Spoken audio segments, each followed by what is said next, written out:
Ngayong linggo sa Rated Corina. Resign all na hamon ni Senador Alan Peter Cayetano may kakasakaya. Pagbibitiw sa pwesto at tungkulin ng ilang politiko, kusang loob o sa pilitan.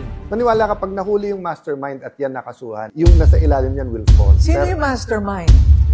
Ang buong detalye tutukan sa pagpapatuloy ng ating investigasyon sa teleserye ng Batas at Politika Resign Edition. Guilty ka na.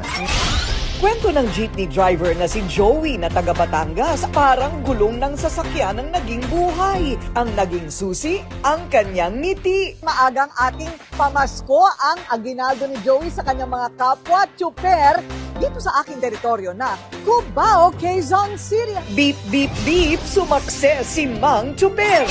Babaeng taga Cavite na walang kaswerte-swerte noon sa buhay. Ngayon daig pa ang may bagwa sa katawan dahil sa nag-uumapaw na kaswertehan. Kung nagawa ko ngang bumangon, kayang-kaya rin nilang bumangon. Alamin ang naging lucky charm ni Pauline para sabihan siyang malas girl no more. Handa na ba kayo?